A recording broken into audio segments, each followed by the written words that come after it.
You've probably heard of mouse accel by now. Well, it's always been a topic of discussion in more niche gaming circles, only pretty recently through countless YouTube and TikTok videos has it become more mainstream, mostly due to the pretty bold claims they tend to make about it. But given all of this praise, why have so many people, myself included, tried accel before giving up on it? I think to properly talk about that, we have to go back and look at exactly what mouse acceleration is and what makes it a supposed cheat code for aiming. The basis of mouse accel is that the faster you move your mouse, the faster your sensitivity. More common forms of accel had set sensitivity curves, which were often pretty unintuitive, while modern software allows you to customize it to your preference. Think of your sensitivity as a tool, with high and low offering different benefits for different situations. The common pitch for mouse accel is that it allows you to get the best of both. When you're moving your mouse fast, say flicking for example, you'd want a faster sensitivity for a boost in speed. But when moving slowly, typically when micro-adjusting or tracking, you'd want to be using a slower sensitivity for extra stability and control. And when I first tried mouse accel, I honestly felt all these benefits. My flicks were fast and snappy, and my tracking was far more controlled than before. The best way to describe it was intuitive. It just felt right. Before I used accel, I had this issue where at the end of a flick, there would be a bit of shaking as I tried to stop the mouse moving. On accel, this entirely vanished because as you slow down, your sensitivity does too, meaning that any unwanted small movements are minimized, helping your stopping power. I stuck with accel for about a year and put a few hundred hours of playtime onto it. Over this time, I had become a way better player in CSGO and Battlefield, my main two games, and at this point, accel was just my default. I didn't really think about it, didn't touch my settings, it was just what I used. Throughout this time period, I picked up some other games, but when I tried Apex and Overwatch, I was terrible. I couldn't hit a shot and didn't know why. During my time on accel, I also got more into aim training. After playing the voltaic benchmarks for a while, I had got some relatively good scores, but I began to notice something. While I was consistently improving in speed-focused scenarios, I felt stuck on things like tracking and static clicking, despite putting a lot of time into both. On one ball 6 targets small, I didn't get a single personal best for almost an entire year. I decided to watch some top players' videos of the scenario to see how they approached it, and when going through Bardos's channel, the world record holder at the time, I noticed that just a few months prior, he was at a similar skill level to me. So what was he doing differently? I tried changing my technique, slowing down my flicks and focusing on accuracy like he did. I tried high and low sense, and I even swapped mice, but nothing helped. I felt like I'd hit a brick wall.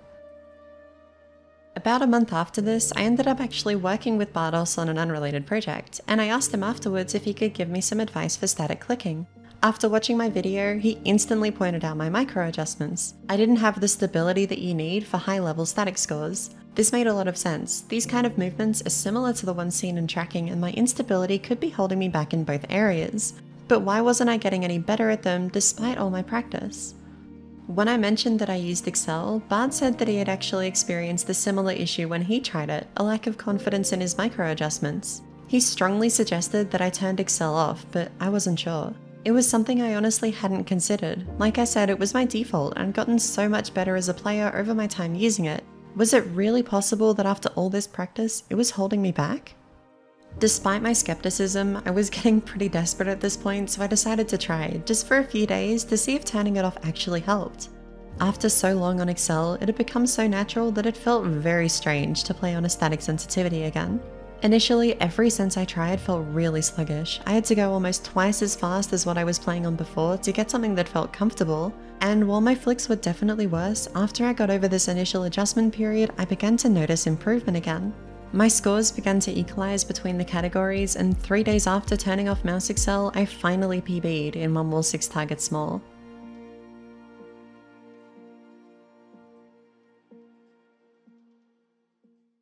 So Bardos was right, it was mouse accel that was limiting me, but why? With the amount of time I had on accel, I was about as close as you could get to fully learning an accel curve. This shouldn't have happened.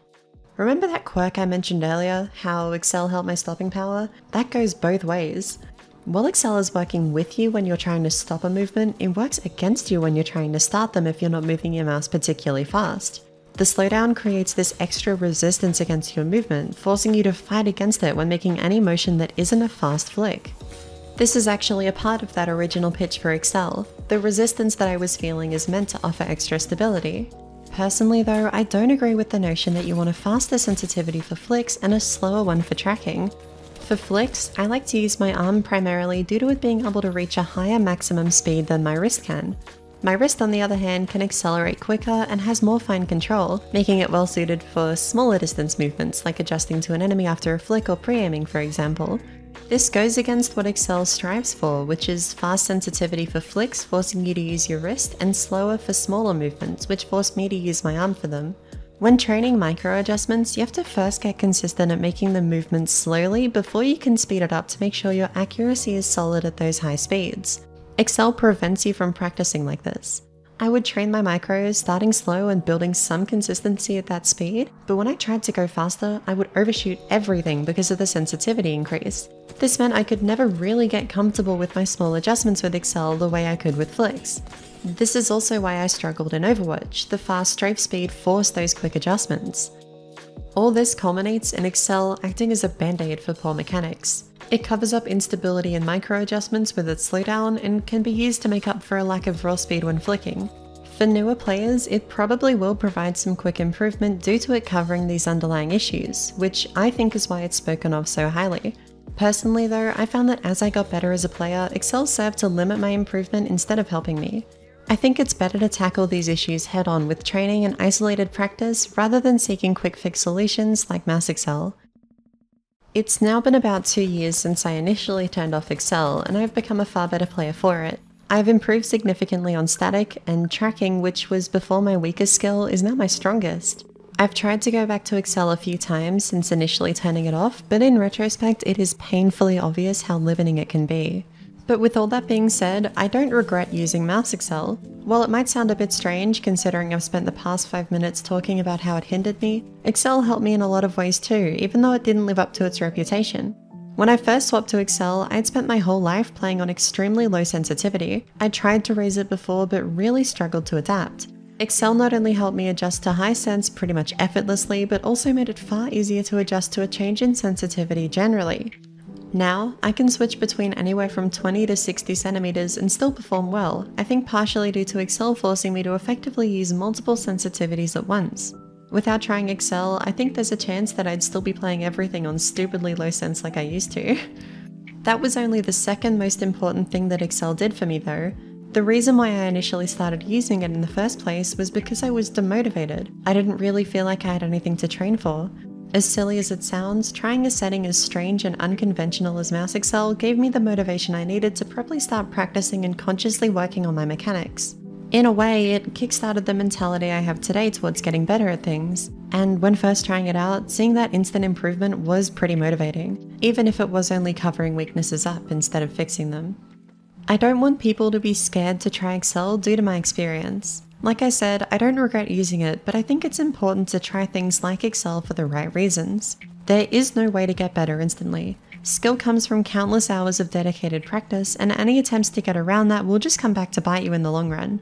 If you are trying mouse accel with the idea that you will instantly become a good aimer, you will be disappointed. But if you are looking to try a more unconventional way of aiming and the concept sounds appealing to you, it might be worth a try. Especially if you think it might motivate you to more actively work on your aim, like it did for me.